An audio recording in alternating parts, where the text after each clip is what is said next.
My pocket was empty. My phone was gone. I stopped in the middle of the street. People walked past me. I checked my other pocket. Then my bag. Then my pocket again. Nothing. It started 2 hours before. That morning was busy. I woke up late. I had a meeting at 10. I ran out of the house with wet hair. I bought a coffee at the bakery on the corner. The woman there knows my face. She always says, "The usual?" That day I said yes. I paid, and I ran. Then I took the bus. Then I walked to the office. Then a meeting, then lunch, then another meeting. I did not look at my phone once. And now it was 5 in the afternoon, and it was gone. My first feeling was panic. All my photos were on that phone. My notes, my tickets, my friends' numbers. I wanted to call someone. But every number was inside the thing I lost. So I stood on the street and felt very stupid. Then I made a decision. I would walk back the same way. Every place, in the same order. First, the office. The security man came with me. We looked under the desks together. We found a pen, a glove, and one sock. No phone. He laughed and said, "Someone lost a sock today. You are not the worst." Next, the bus stop. I waited there for 20 minutes. When my bus came, I asked the driver about a black phone. He said, "I finish at 6, come back, and I will look." I had no phone, so I could not give him my number.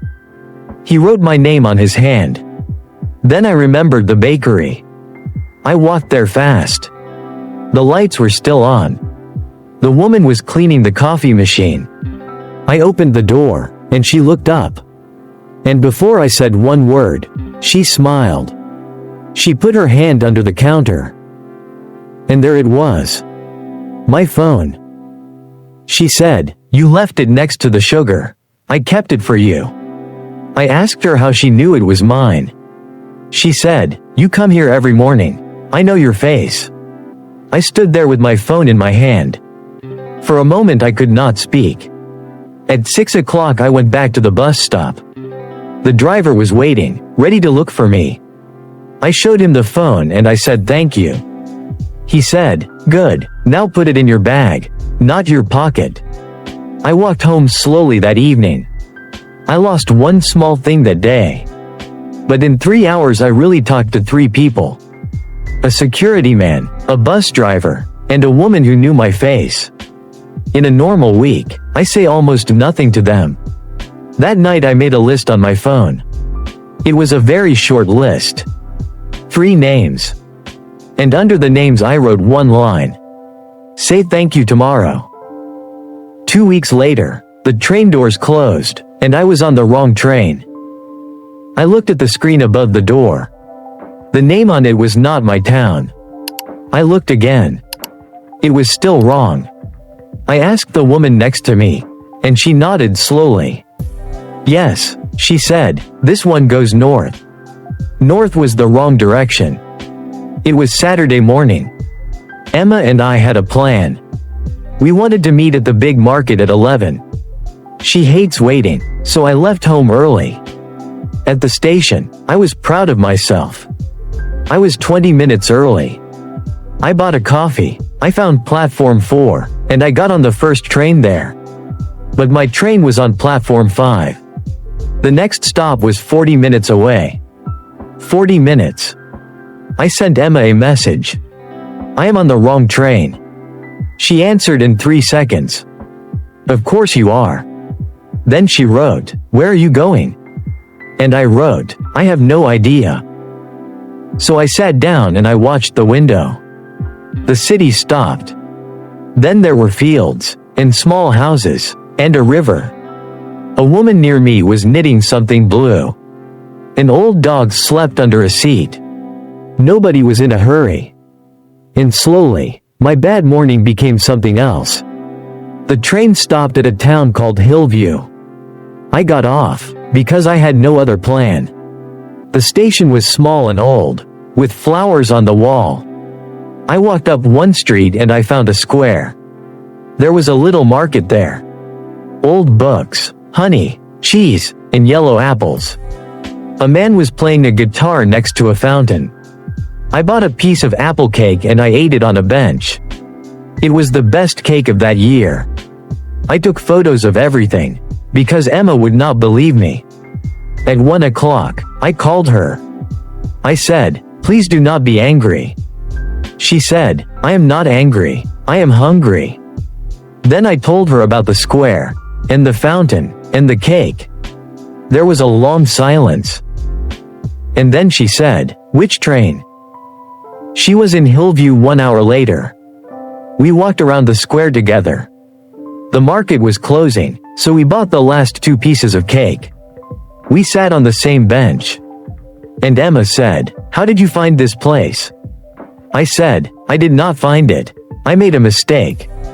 Now we go to Hillview every month. We take the same wrong train on purpose. And we always buy 2 pieces of apple cake. Some mistakes make you late. And some mistakes take you somewhere new." In September, our map died in the middle of a city we did not know. Emma looked at her phone. The screen was black. She pressed the button again and again. Nothing happened.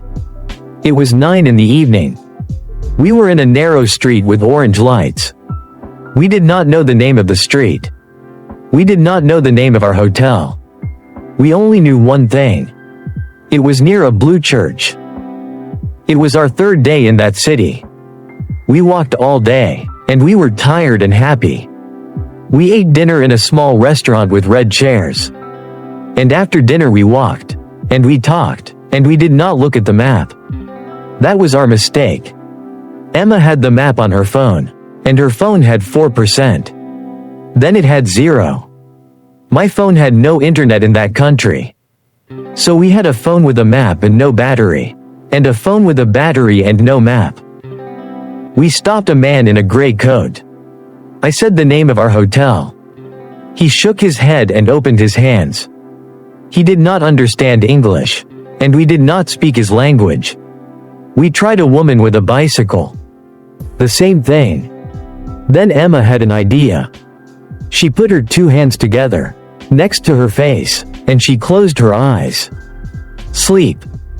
The woman smiled and said one word we did not know, but she pointed up the street. So we walked up the street. At the corner there was a small fruit shop, still open. An old man was putting oranges into a box. I drew a church in the air with my finger. A tall roof, and then I pointed at Emma's blue jacket. Blue church. The old man laughed. Then he took a brown paper bag and a pen. He drew 2 long lines for the streets. He drew a small square for the church. And he drew a little star for the hotel. He called a boy from inside the shop, maybe his grandson. The boy looked at us, took an orange, and walked out of the door. He did not say one word in English. He just turned and waited for us. We followed him for 4 minutes. Then we turned a corner. And there was the blue church. Our hotel was right behind it. The whole time, we were 5 minutes away. Emma laughed so much that she had to sit down on the step. The boy waved and ran back to the shop. We never learned his name. That night, we did not throw the paper bag away. It is on my kitchen wall now. 2 lines, 1 square, and 1 little star. It is the worst map in the world. And it is my favorite one. Some days do not go the way we plan. But a lost phone, a wrong train, or a dead battery can take you to people you would never meet. This is Slow English Listening. If these stories helped you, please subscribe and turn on the bell for a new Slow English story every week. For more practice, listen to my story about the rainy morning when I almost stopped running. Thank you for listening. Take care, and see you next time.